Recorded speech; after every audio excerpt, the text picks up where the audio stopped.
15 वचन.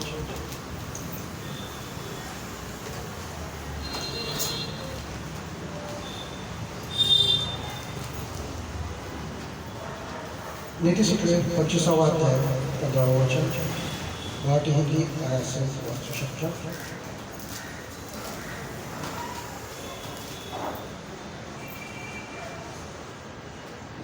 बराच वेळ धीर धरल्याने न्यायाधीशाचे मन वळते, नरम जीभ हाड ओढते. वचनासाठी आपण आपल्या जागेवर उभे राहूया आणि वचनासाठी आपल्या मनाची हृदयाची आशा करण्याची तयारी करूया. हालेलुया. धन्यवाद येशू, धन्यवाद येशू. Thank you Lord. आपले मुख उघडा आणि परमेश्वर म्हणा की हे वचन माझ्यासाठी आहे, हे वचन माझ्या जीवनात काम करू दे. या वचनासाठी आपले कान, माझे कान उघडा, एक हात आपल्या कानावर ठेवा आणि म्हणा की देव माझे कान उघड. हे वचन ऐकण्यासाठी माझे कान उघड. एक हात आपल्या हृदयावर ठेवा आणि म्हणा हे वचन माझ्या हृदयात जाऊ द्या आणि या वचनाद्वारे माझे जीवन बदलू दे. या वचनाद्वारे तुम्हाला आशीर्वाद मिळेल. हालेलुया. धन्यवाद. तुम्ही तुमच्या मुखाने कबूल करा की हे वचन माझ्यासाठी आहे. हालेलुया. धन्यवाद. कारण की जोपर्यंत तुम्ही मुखाने कबूल करत नाही तोपर्यंत हे वचन तुमच्या जीवनात काम करणार नाही. हालेलुया. धन्यवाद परमेश्वरा. प्रभू हे वचन फक्त प्रत्येकासाठी आशीर्वाद आहे. बाबा इथे उपस्थित असलेल्या प्रत्येकासाठी बाबा जे नंतर हे वचन ऐकणार आहे त्या प्रत्येकासाठी परमेश्वरा हे वचन आशीर्वादाचं असू दे परमेश्वरा. हालेलुया. धन्यवाद परमेश्वरा. बाबा मुख माझा असू दे पण मुखातील प्रत्येक शब्द तुझा असू दे. बाप्पा मी मागील आठवड्यापर्यंत केलेल्या बापूच्या बद्दलची मी क्षमा मागतो. मी माझा उन्हेपणा दोष आपला तुझ्या रक्ताने झाकून टाकतो. बाप्पा मी अशक्तपणा तुझ्या रक्ताने झाकून टाकतो. बाप्पा मुख माझा असू दे शब्द तुझा असू दे. बाप्पा इथून त्याचा वेळ काळ मी तुझ्या ताब्यात देतो. प्रार्थना विनंती नासर येशू ख्रिस्ताच्या गोड पवित्र खेळी म्हणून ऐकून मान्य करतो की आमेन. खाली बसा. हालेलुया. Praise Lord. आणि नीतिसूत्रे 25वा अध्याय आणि 15 वचन आपण वाचलेलं आहे. आणि या वचनामध्ये नीतिसूत्राचा लेखक जो आहे तो काहीतरी सांगत आहे. आणि 25वा अध्याय आणि पहिल्या वचनात दिलेलं आहे ही शल्मोनाची नीतिसूत्रे आहेत. आणि हा नीतिसूत्राचा लेखक जो आहे तो दावीद पुत्र शल्मोन आहे. आणि तो खूप ज्ञानी होता. शल्मोनाविषयी सांगायची काय गरज आहे काय? सर्वजण जाणत आहात की दावीद पुत्र शल्मोन हा खूप ज्ञानी होता आणि परमेश्वराने त्याला उत्तम ज्ञान दिलं होतं. कारण की त्यांनी देवाकडे वर मागितला होता आणि देवाने त्याला वर दिला होता की तुला अखिल पृथ्वीपेक्षा सर्वांपेक्षा तुला अधिक ज्ञान बुद्धी समज शल्मोन राजाला दिलं होतं. आणि त्यासोबतच त्याला धन सुद्धा दिलं होतं. Praise Lord. आणि तो शल्मोन राजा हे नीतिसूत्राचं पुस्तक लिहित आहे, हे नीतिसूत्र लिहित आहे. आणि तो म्हणत आहे की बराच वेळ धीर धरल्याने न्यायाधीशाचे मन वळते, नरम जीभ हाड फोडते. आणि मला तुम्हाला दुसऱ्या भागातून जो दुसरा भाग आहे वचनाचा नरम जीभ हाड फोडते या भागावरती मला तुम्हाला काही वचनातून बोलायचं आहे. तुम्ही उत्सुक आहात ऐकण्यासाठी? हालेलुया. सर्व हात वरतो. थोडक्या वेळात बोलणार आहे. 15 ते 20 मिनिटात बोलणार आहे. कारण की सकाळी मी माझ्यासोबत बोलत होतो की मी बाहेर आहे आणि मला यायला थोडा उशीर होईल आणि त्यामुळं जास्त काही वेळ भेटला नाही. पण जे काही पहिल्यामध्ये प्रेरणा दिलेली आहे, मार्गदर्शन केलेलं आहे त्यातून मी वचनाद्वारे तुमच्याशी बोलणार आहे. आणि जो दुसरा भाग आहे की नरम जीभ हाड फोडते.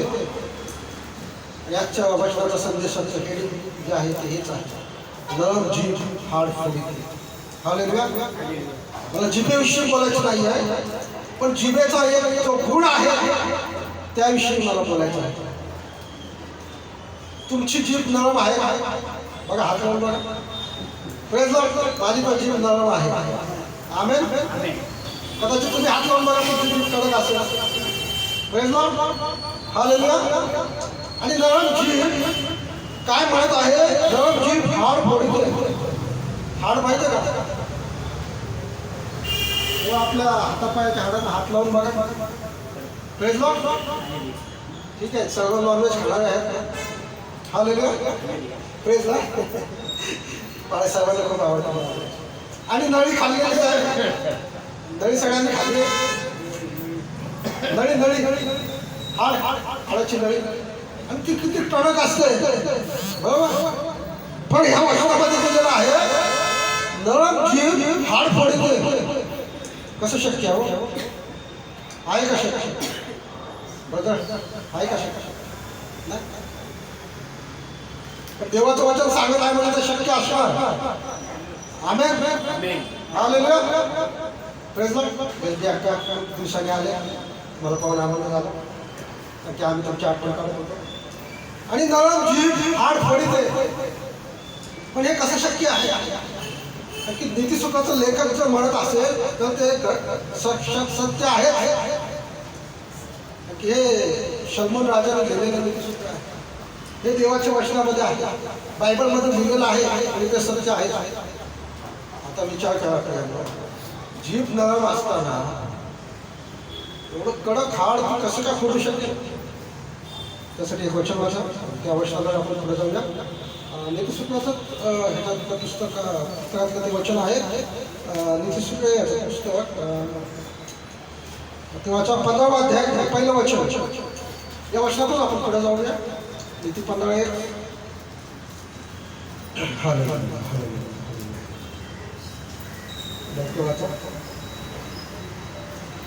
कोमल उत्तर सुनने से गुस्सा ठंडा हो जाता है, परंतु कटु वचन सुनने से क्रोध भड़क उठता है. Praise Lord. मराठी आहे. नीती 15:1. मृदू उत्तराने कोपाचे निवारण होते. कठोर शब्दाने चितित. मृदू उत्तराने कोपाचे निवारण होते. Praise Lord. आणि कठोर उत्तराने क्रोध प्रज्वलित होतो. Praise Lord. आणि मला तुम्हाला काय सांगायचं आहे? मला तुम्हाला जिभेच्या पूर्ण जीभविषयी बोलायचं नाही आहे. तर जिभेचा एक जो गुणधर्म आहे, जिभेचा एक गुण आहे, त्याविषयी मला बोलायचं आहे. Praise Lord. हालेलुया. जिभेचे काय गुण आहेत? जीभ एक ज्ञानेंद्रिय आहे. त्याला अन्नाची चव समजते बरोबर. आणि जिभेच्याद्वारे लाळ श्रवण्यात येते. त्याचा उपयोग अन्न पचनासाठी होतो. आणि मला तर आजपर्यंत असं आढळलं नाही की जीभ नाही आणि मनुष्य जिवंत राहू शकेल. एक वेळेस हात पाय कान नाक नसले तर माणूस जिवंत राहू शकतो. पण जर जीभच नसेल तर माणूस जिवंत राहू शकेल. नळीद्वारे त्याला अन्न द्यावं लागेल. हालेलुया. Praise Lord. म्हणजे जीभ किती महत्वाची आहे. Praise Lord. जीभ फार महत्वाची आहे आपल्या शरीराच्या दृष्टीनं. आणि आपण ख्रिस्ताचे शरीर आहोत. आणि वैयक्तिकदृष्ट्या आपण आपल्या कर्माप्रमाणे ख्रिस्ताचे अवयव आहोत. पूर्ण मंडळी ही ख्रिस्ताचे शरीर आहे. आणि आपण वैयक्तिक भाऊ बहीण हे ख्रिस्ताच्या शरीराचे अवयव आहोत. आणि देवाने मला त्या मंडळीमध्ये जिभेसारखं ठेवलेलं आहे. Praise Lord. आणि ब्रदर खेमला यांना देखील जिभेसारखं ठेवलेलं आहे. आणि आणखी काही बहिणी देखील आहेत. Praise Lord. आणि प्रियांनो, आपल्याला परमेश्वराने त्या मंडळी जिभेसारखं ठेवलेलं आहे. प्रत्येकाला काही ना काही गोष्टीसाठी ठेवलेलं आहे. आणि प्रियांनो, त्याचं महत्त्व तुम्हाला समजून घेणं गरजेचं आहे. त्या जिभेचं महत्त्व समजून घेणं गरजेचं आहे.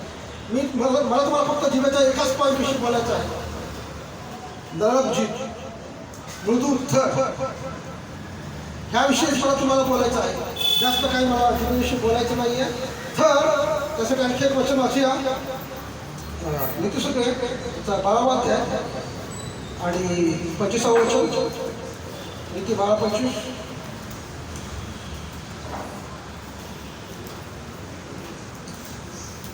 जिभेच्या एका गुणाविषयी मला तुम्हाला बोलायचं आहे.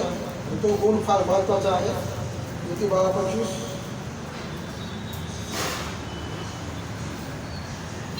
मनुष्याचे मन चिंतेने दबून जाते, परंतु गोड शब्द त्याला आनंदित करीतो. मनुष्याचे मन चिंतेने दबून जाते, परंतु गोड शब्द त्याला आनंदित करते. हालेलुया. Praise Lord. तुम्ही कधी विमानाने प्रवास केलाय? केला आहे. आणि तिथं जे एअर हॉस्टेस असतात ते फार खूप प्रेमाने फार मृदुत्वाने तुमची विचारपूस करतात, तुम्हाला विचारतात तुम्हाला काय पाहिजे. आलं का प्रेज लॉर्ड. आणि जेव्हा जेव्हा कुणी व्यक्ती तुमच्याशी गोड आवाजात बोलते तेव्हा ते तुम्हाला तुमच्या मनाला आनंददायक होते.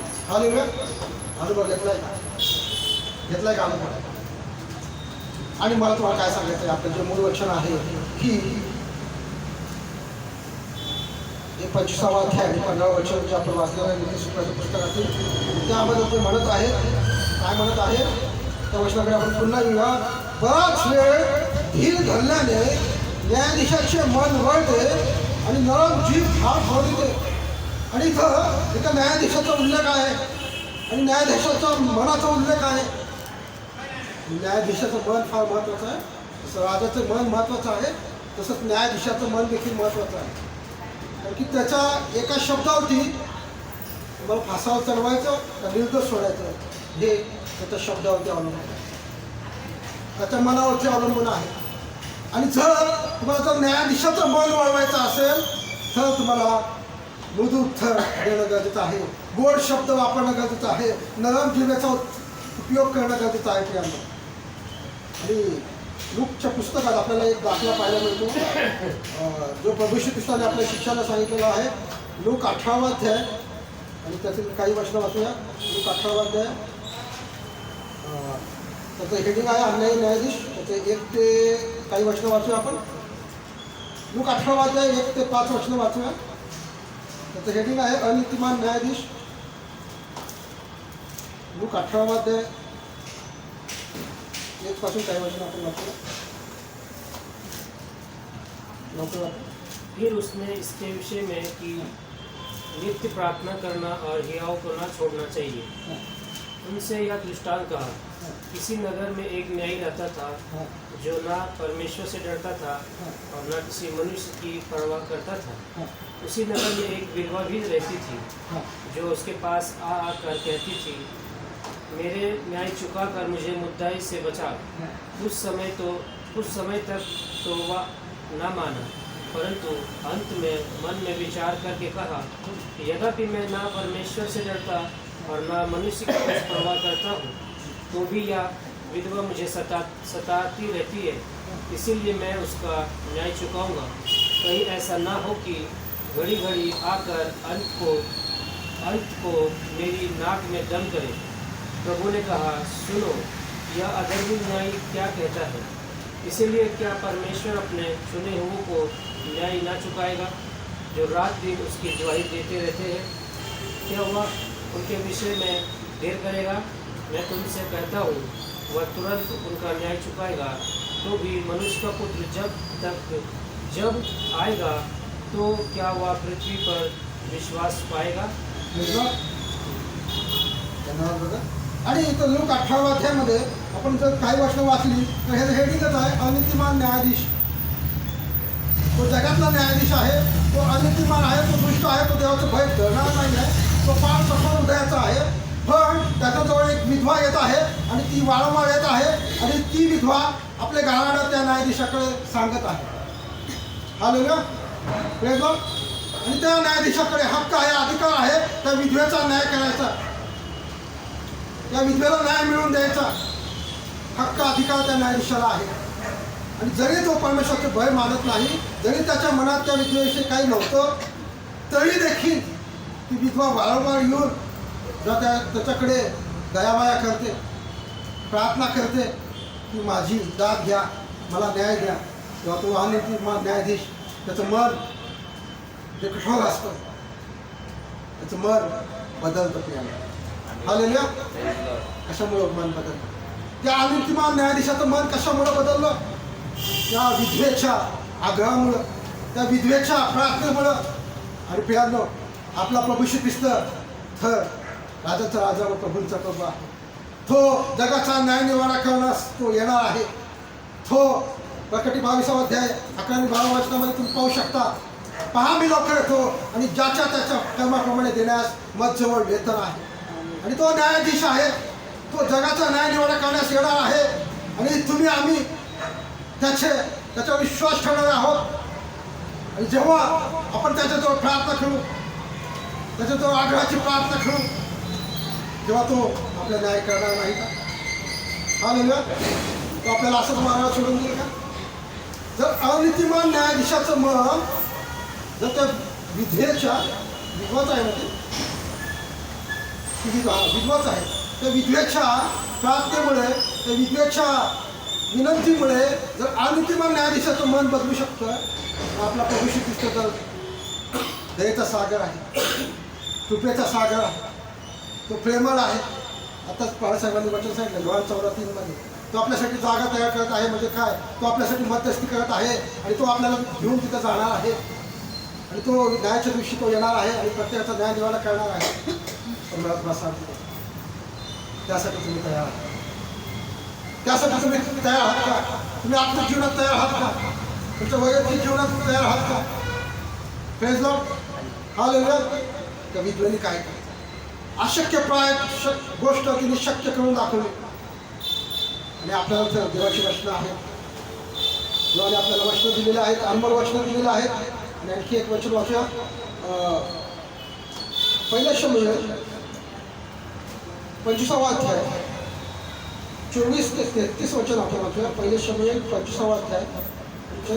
जुन्या काळात दावीद नावाचा एक व्यक्ती होता.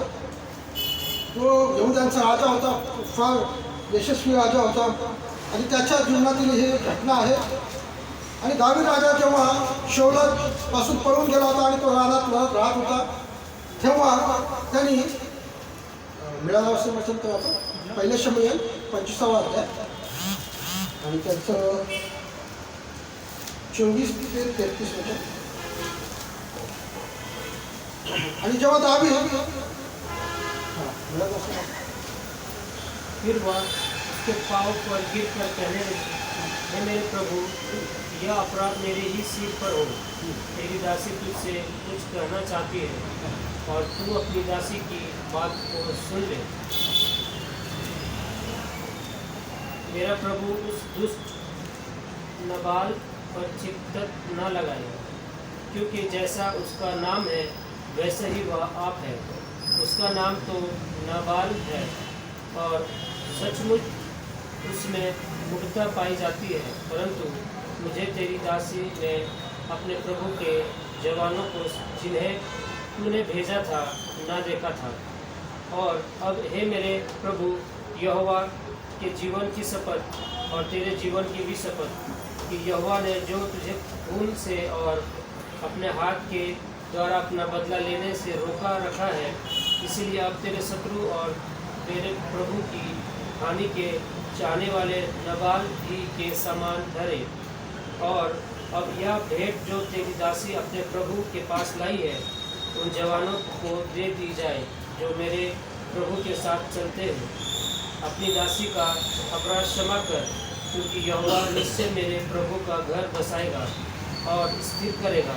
इसीलिए कि मेरा प्रभु यहोवा की ओर से लड़ता है और जन्म भर तुझमें कोई बुराई नहीं पाई जाएगी. और यद्यपि एक मनुष्य तेरे पीछे करने और तेरे प्राण का ग्राहक होने को उठाया है, तो भी मेरा प्रभु का प्राण तेरे परमेश्वर यहोवा की जीवन रूपी गठरी में बांधा रहेगा. और तेरे शत्रुओं के प्राण को वह मानो गुफन में रख कर फेंक देगा. इसीलिए जब यहोवा मेरे प्रभु के लिए यह समस्त भलाई करेगा जो उसने तेरे विषय में कही है, वह और तुझे इस्राएल पर प्रदान करके ठहराएगा. हालेलुया. आणि हा 25वा अध्याय तुम्ही घरी गेल्यावर पूर्ण वाचा. मी शॉर्टकटमध्ये तुम्हाला सांगतो की ह्या अध्यायामध्ये एक घटना घडलेली आहे.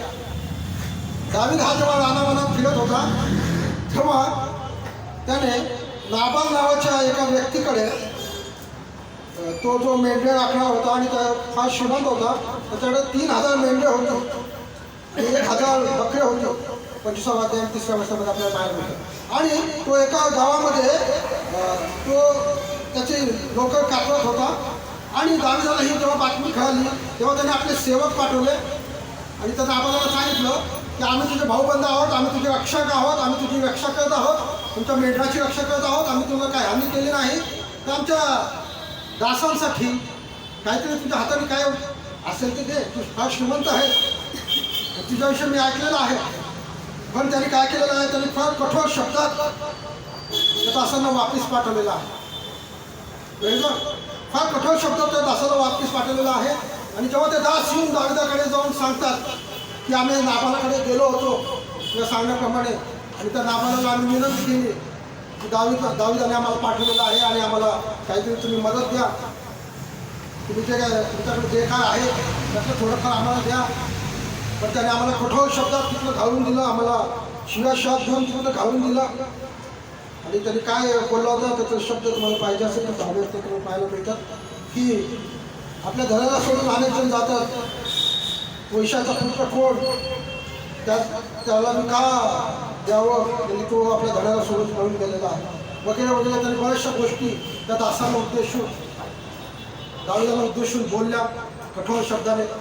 आणि त्यामुळे दाविदाचा क्रोध भडकला आणि तो म्हणाला, आज रात्री मी पूर्ण नाबाल व नाबालाच्या सर्वस्वाचा संहार करेल. आणि तो आपले जे काही दास होते, आपले जे काही सरकार सैन्य होतं त्यांना घेऊन तो तिथं गेला. मग ही घटना त्या नाबालाची जी पत्नी होती अबिगैल तिचं नाव, तिला ही घटना कळली. त्या अबिगैल तिनं काय केलं, आपल्या शेतामध्ये जे काही उत्तमातलं उत्तम होतं, किसमिस होते, द्राक्ष होते, काही मांस होतं, ते सर्व त्यांनी गाढवावून ठेवलं आणि ती दाविदाला सामोरं जायला निघाली. आणि आता जे प्रधानी वाचले काही वाचलं, ती शब्द ती अबिगैल स्त्रीने दाविदाला, ती स्त्री त्या शब्दाने दाविदाचं सांत्वन करत आहे, दाविदाचा क्रोध तो शांत करत आहे. Hallelujah, praise Lord. आणि जो दावीद पण घेऊन निघाला होता की मी आता जाणार आणि त्या नाबाल आणि नाबालचं सर्वस्वाचा नाश करणार, तो दावीद त्याचं मन बदललं नाही. हालेलुया. कशामुळे बदललं? त्या अबिगैल स्त्रीने जी प्रार्थना केली, जी विनवणी केली, जे मृदू शब्द ती दाविदाशी बोलली, त्यामुळं त्या दाविदाचं जे मन होतं, जो कोप होता तो शमला, त्याचं मन बदललं. तो न्याय निवाडा करणार होता, सर्वस्वाचा नाश करणार होता त्या नाबालाच्या आणि नाबालाच्या सर्वस्वाचा. त्यामध्ये अबिगैल सुद्धा जी नाबालाची पत्नी होती तिचा देखील नाश झाला असता. बरोबर, पण काय झालं, त्या अबिगैल स्त्रीने उत्तम भेट बनवली आणि ती त्या दाविदाकडे गेली आणि तिने प्रार्थना केली की माझा पती जो आहे त्याच्या बोलण्याकडे लक्ष देऊ नका, त्याचं बोलणं मनावर घेऊ नका, तुम्ही कशाला हत्येचं पाप स्वतः करून घ्या. आणि तिने फार मधुर शब्दाने दाविदाशी ती बोलली, दाविदाला तिने समजावलं आणि दाविदाचा कोप शमला. Hallelujah, praise lord. मला तुम्हाला आज काय सांगायचं, नरम जीभ हाड फोडतं पियानो, मृदू उत्तराने कोपाचे निवारण होते.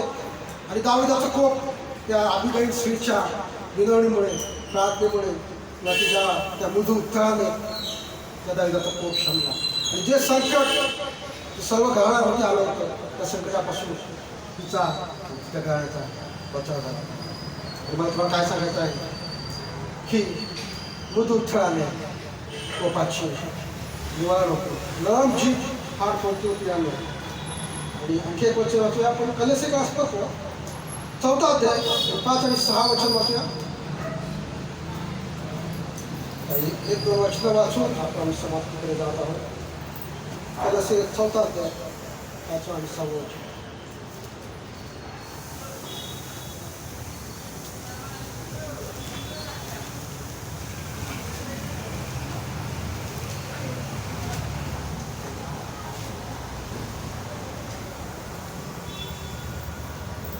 कलेसे का असतात 4 अध्याय 5 आणि 6 वचन.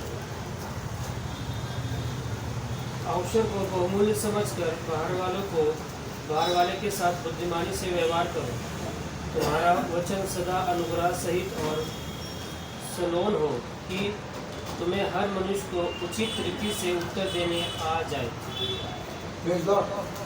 आणि इथं दिलेलं आहे, बाहेरच्या लोकांबरोबर सुंदरतेने वागा, तुमचे बोलणे रुचकर मिठाने रुचकर केल्याप्रमाणे असे असावे, जेणेकरून की तुम्हाला बाहेरच्यासोबत कसे बोलावे याचं उत्तर तुम्हाला सापडेल. कलेसे का असतात 4 अध्याय 5 आणि 6 वचन आपण वाचलेलं आहे.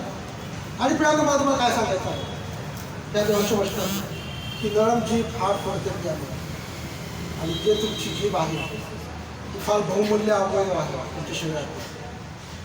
आणि ख्रिस्ताच्या मंडळीतील आपण ख्रिस्ताचे अवयव आहोत आणि एका अर्थाने जिभेसारखे आहोत.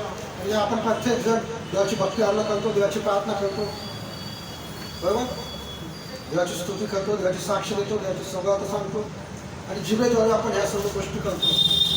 आणि देवाने आपल्याला एका अवयाप्रमाणे ह्या मंडळात ठेवलेलं आहे आणि त्या अवयाचं महत्त्व आपण समजून घेत आहोत आणि त्याचा गुण जो महत्त्वाचा गुण आहे त्याविषयी आपण पाहत आहोत. आणि एक शेवटचं वचन वाचून आपण थांबूया. इफिसकासपत्र 4 अध्याय आणि 29 वचन क्लोजिंग वचन आहे. वचन वाचून आपण थांबणार आहोत. इफिसकासपत्र 4 अध्याय 29 वचन.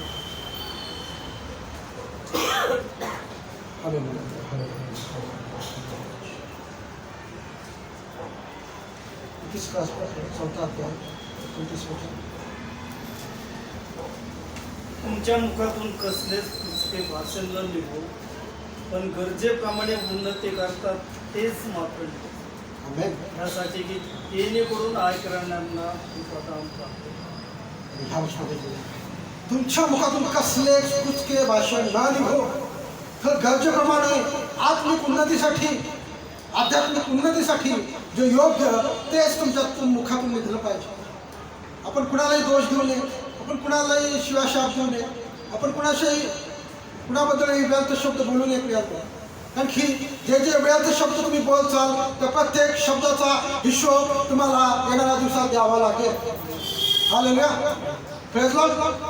त्यामुळं तुमचे बोलणे काय ऐकण्यास तत्पर आणि बोलण्यास बंद असावे, बरोबर. रागास बंद, बोलण्यास धीमा आणि ऐकण्यास तत्पर असावे.